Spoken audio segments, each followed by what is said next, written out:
ASMR Who, and in this video, of course, we're going to be talking about the Sunmakers, the fourth serial of season 15.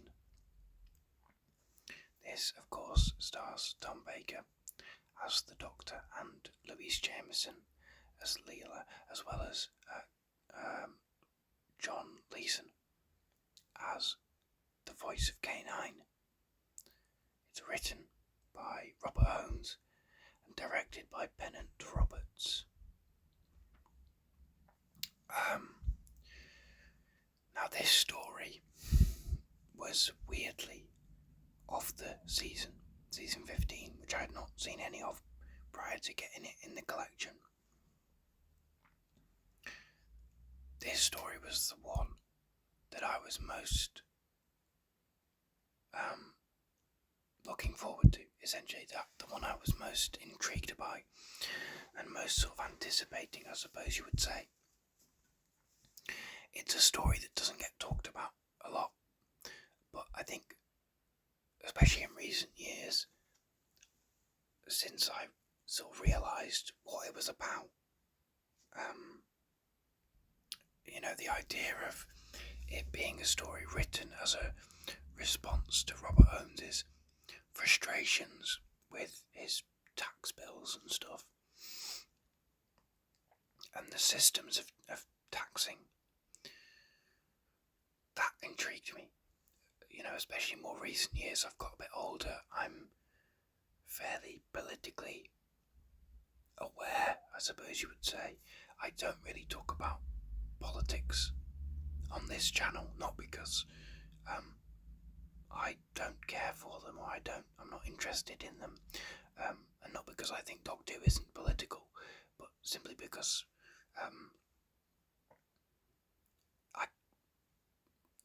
I can get quite opinionated. I'm very left wing, I will say that. But I try not to bring up politics too much if it's not really necessary. But of course, with this story, it's kind of undeniable. But I was intrigued by the story, intrigued by the fact that no one really talks about it. It's written by Robert Holmes, so it's high sort of pedigree. The only bit I'd seen of it really is right at the start, where the Doctor and Leela arrive, and there's a guy who's gonna jump off a building and kill himself because he can't pay his taxes. That was the only bit of it I'd seen, and that really intrigued me. So I was very excited to watch this story. And I'm very happy to say that it didn't disappoint. I thought that it was really good. I thought it was funny. I thought especially it was a great story for Leela. Louise Jameson has said as well that it's her favourite story.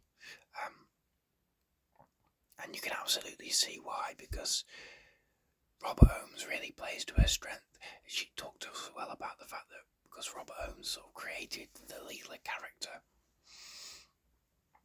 he was able to write for her really well, but also understood that Louise Jameson and Tom Baker didn't have the best working relationship, and although by this point they'd softened a little bit and they were getting on a bit better, Robert Holmes still was aware of that fact, and so split them up for a large part of the story.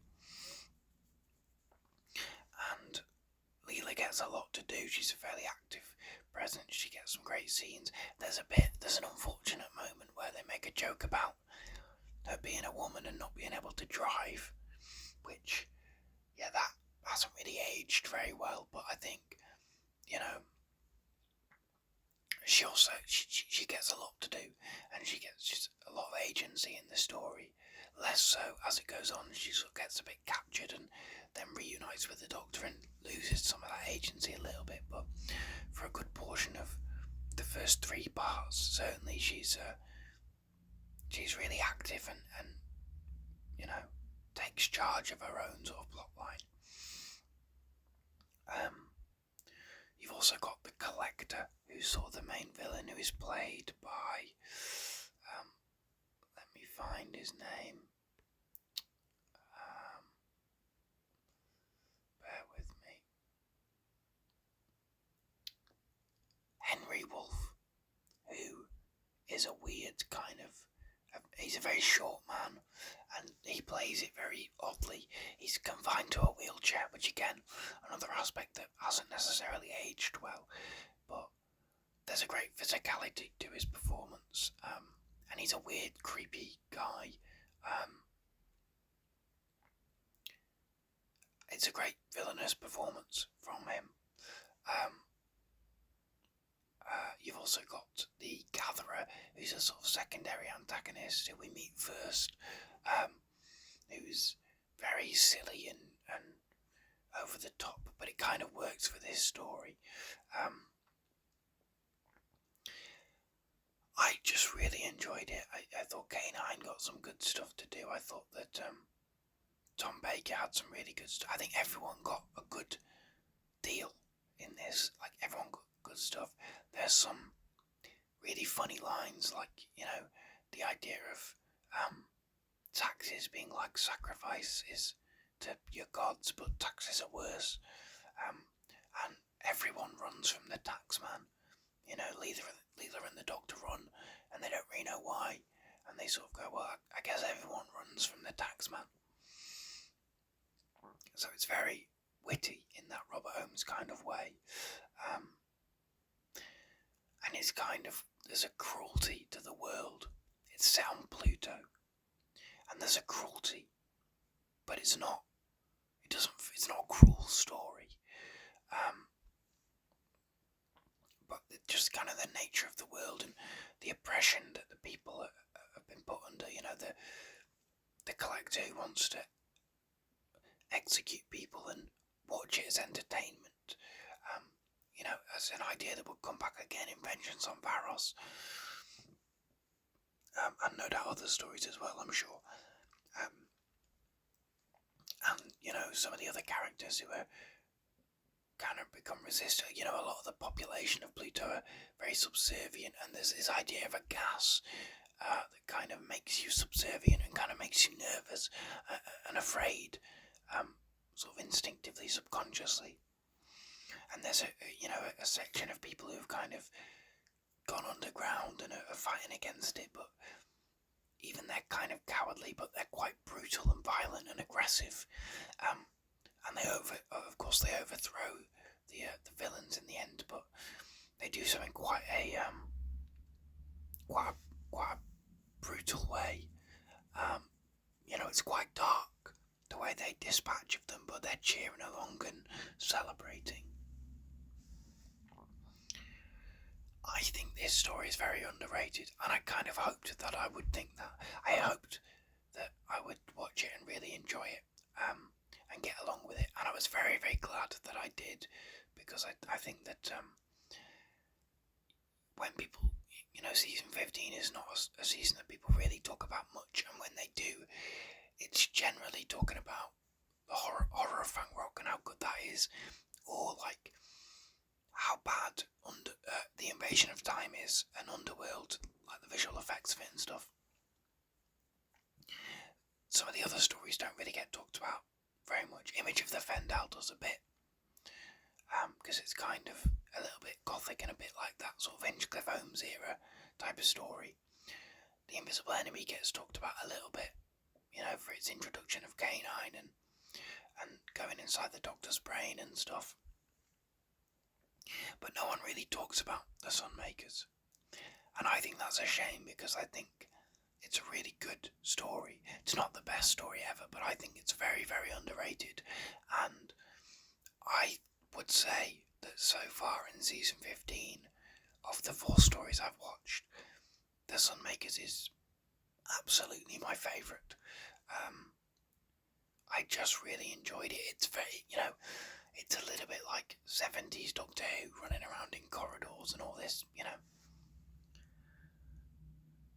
But I think the nature of the story and the commentary of it, and, there's elements that refer to sort of commentary of political figures at the time that you see in the behind the scenes, the making of documentary, which of course you don't really get those references today, watching it nowadays, but they are still there, and it was interesting to see that they were there, and there was very, very deliberate choices made.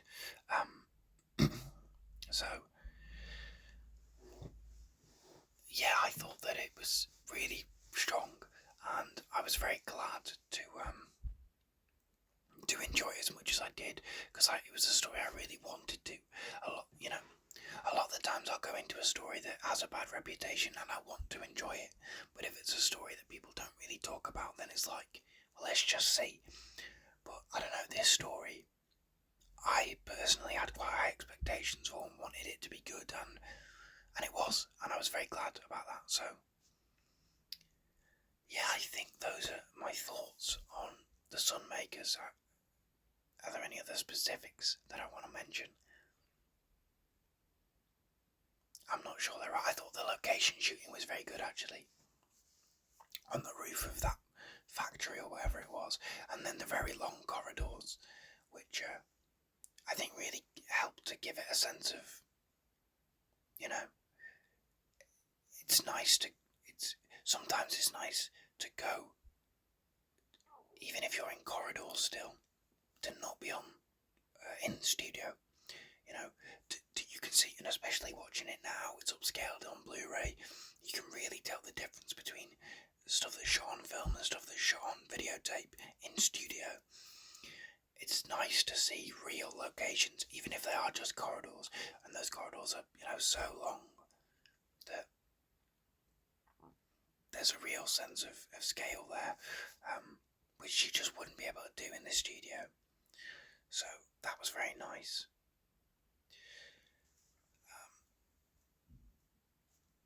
But yeah, I really enjoyed The Sunmakers. The title's a bit silly, but it does sort of make sense. But yeah, let me know what you thought of this story. Do you like it? I think people should talk about it more. And yeah, those are my thoughts. So thank you very much for your time. Thank you for watching. Thank you for listening. And I will see you next time for Underworld. Bye bye.